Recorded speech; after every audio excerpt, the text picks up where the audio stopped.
Selama manusia masih bisa bernafas, selama manusia masih bisa mendengar, selama manusia masih bisa melihat indahnya dunia dan segala isinya, bahkan selama manusia masih bisa bergerak, melakukan aktivitas di sepanjang mendiami dunia yang indah ini, bahkan masih bisa melihat langit yang biru di sana, maka selama itulah dikatakan arti atau sebagian dari arti tentang hidup itu. Hari ini saudara gue yang kekasih, tema kita berbicara tentang mengenal arti hidup. Karena itu izinkan saya membacakan ayatnya dari Yakobus pasal 4 ayat yang ke-13 dan 14. Jadi sekarang hai kamu yang berkata hari ini atau besok kami berangkat ke kota Anu dan di sana kami akan tinggal setahun dan berdagang serta mendapat untung. Sedang kamu tidak tahu apa yang akan terjadi besok. Apakah arti hidupmu? Hidupmu itu sama seperti uap yang sebentar saja kelihatan lalu lenyap. Catat baik-baik kedua ayat ini, lalu renungkan di rumahmu ataupun engkau saat dalam perjalanan maupun saat engkau sedang melakukan aktivitas di hari ini. Engkau bisa membaca lalu merenungkan dengan sebaik mungkin. Sebab tema kita hari ini berbicara tentang mengenal arti hidup. Mengenal sama artinya yang kita mau ingin tahu. Kita ingin untuk melihat lebih dekat, mau memahami lebih dekat lagi tentang apa sih sebenarnya arti hidup. Memang kita harus menyadari saudara kekasih bahwa di dunia sudah ada berbagai buku-buku yang menyatakan tentang arti hidup. Tetapi malah untuk hari ini kita akan belajar tentang mengenal arti hidup itu berdasarkan sisi daripada Alkitab ini sendiri atau berdasarkan ajaran Alkitab yang kita miliki selaku orang yang percaya kepada Tuhan Yesus. Nah, untuk mengenal arti hidup ini, maka di dalam catatan saya, saudaraku yang dikasih, ada 3 sisi yang kita harus bisa melihat dan bisa mengenal tentang arti daripada hidup itu. Sisi yang pertama kita melihat dari sisi keberadaan kehidupan yang sedang berada di dunia ini. Sisi keberadaan hidup saudara dan saya yang ada di dunia adalah sementara. Dan itu sifatnya. Sifatnya adalah sementara, bukan kekal. Sebab Tuhan menjadikan manusia bukan untuk hidup secara kekal atau abadi di dunia yang sekarang ini, tetapi untuk hidup sementara. Sebab semuanya itu berawal daripada kesalahan manusia sendiri.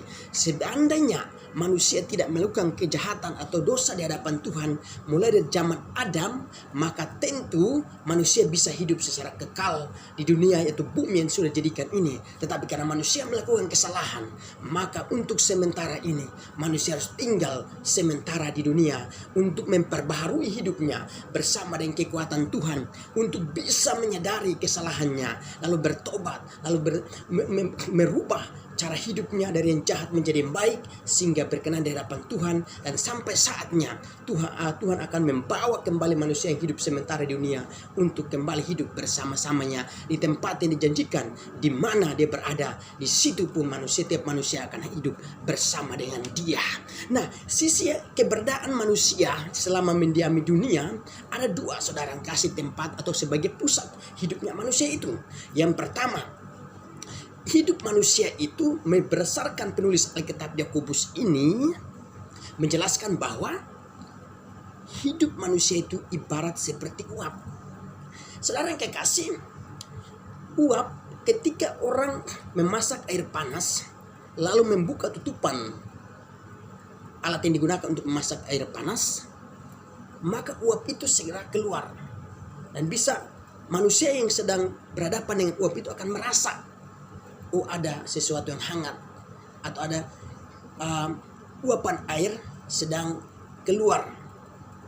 Tetapi kita bisa merasakan itu hanya untuk sesaat, tidak untuk selamanya atau untuk beberapa jam, tidak. Hanya sesaat saja dia akan segera hilang dan entah kemana perginya. Nah, inilah yang dimaksudkan oleh Yakobus ketika dia menulis kitab Yakobus ini. Dia berkata bahwa manusia itu hidupnya itu ibarat seperti uap. Sebentar saja kelihatan, artinya bahwa sementara saja ada di dunia. Tetapi selanjutnya dia akan hidup kembali bersama dengan sang penciptanya atau sang yang Tuhan yang telah menjadikannya. Nah, itulah posisi hidup atau keberadaan hidup manusia sih yang selama mendiami dunia yang sementara ini.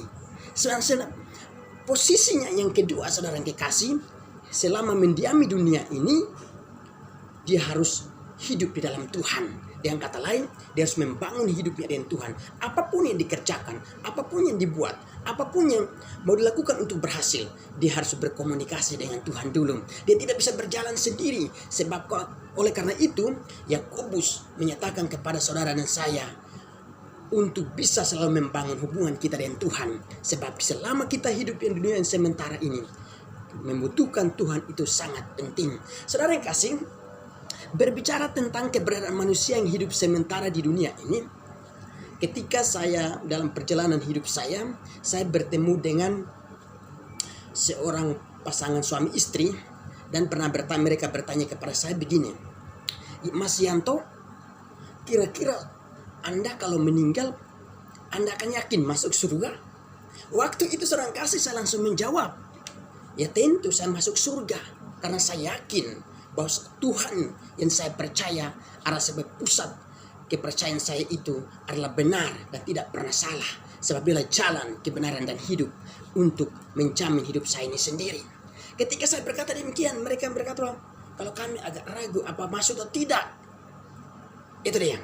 Nah, saudara yang kekasih, di kesempatan selama kita masih mendiami dunia, belajar untuk mendekatkan diri sama Tuhan. Dan jangan takut soal hal kematian. Sebab hidup di dunia sementara, tetapi hidup kalpun kita bersama dengan Tuhan. Hidup di dunia kita bersama dengan Tuhan.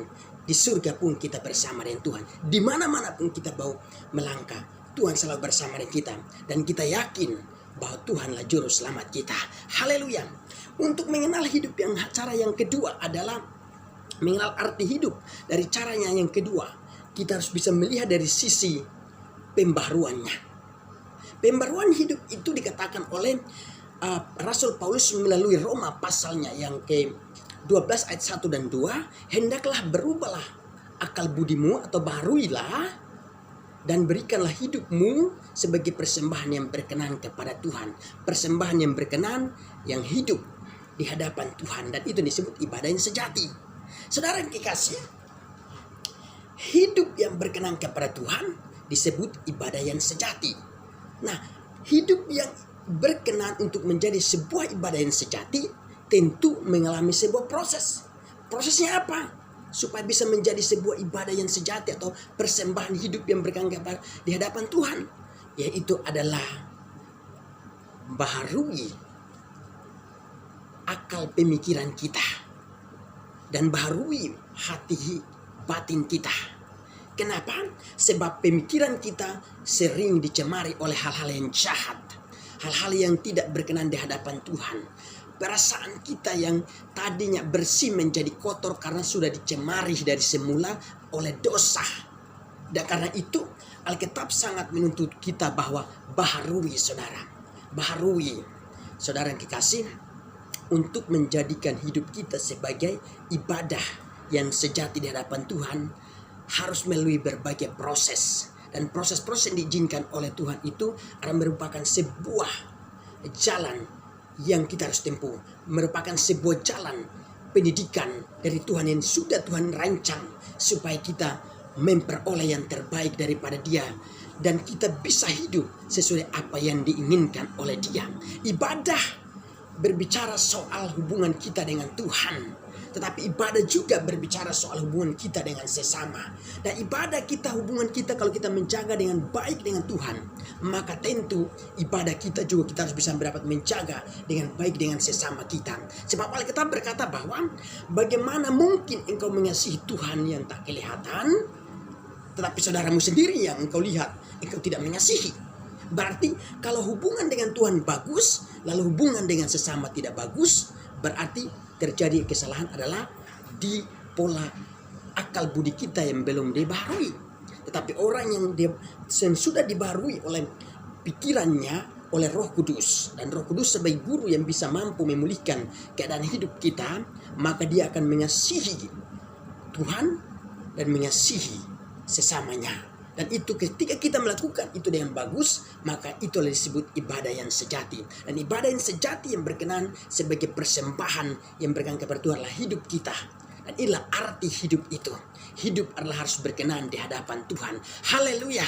Ibadah kita harus berkenan di hadapan Tuhan melalui kehidupan yang suci, yang kudus. Sekalipun kita masih belum sempurna, tapi kita minta kekuatan Tuhan untuk kita terus belajar untuk menjadi sempurna. Sebab Alkitab berkata bahwa barang siapa yang mengasihi Tuhan, atau barang siapa yang percaya kepada Tuhan, dan bahkan Alkitab juga berkata, hendaklah kamu menjadi sempurna seperti Bapamu di surga adalah sempurna.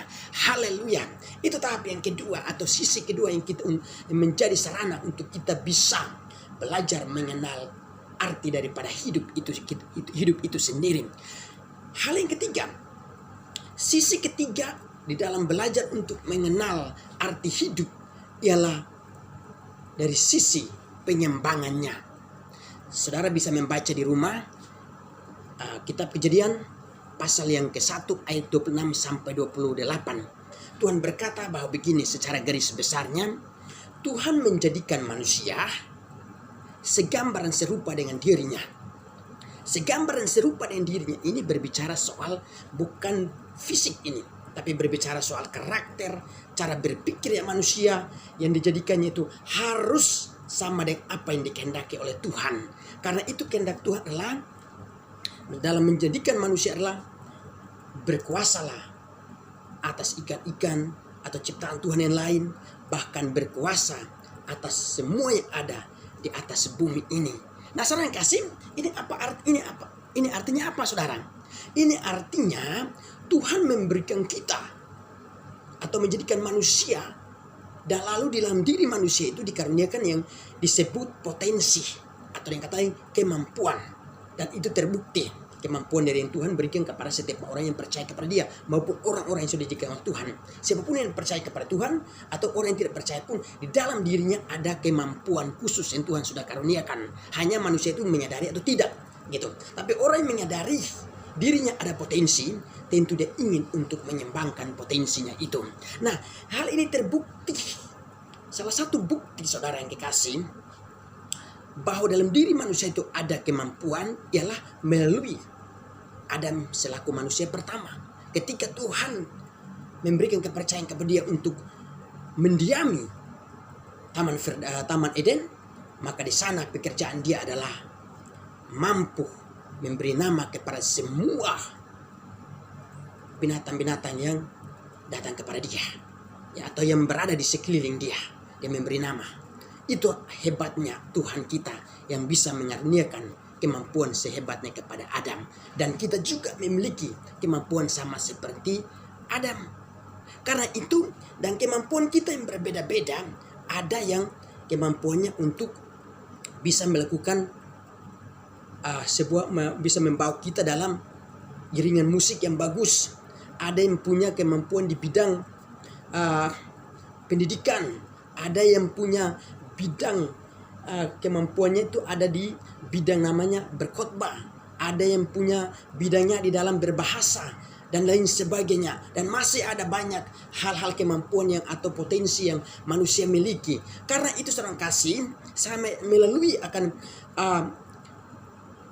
kebenaran firman Tuhan hari ini, saya ingin menyatakan kepada saudara semua bahwa apapun potensi atau kelebihan hidup saudara, atau dengan kata lain bahwa keahlian hidup saudara yang saudara miliki dan maupun saya, ketika kita ingin untuk mengembangkannya untuk menjadi sesuatu yang sangat berarti, syaratnya satu, saudara, cintailah apa yang sedang kamu inginkan itu, maka dia akan berhasil menjadi sesuatu yang berarti. Dan itulah disebut arti daripada hidup Anda di hadapan Tuhan.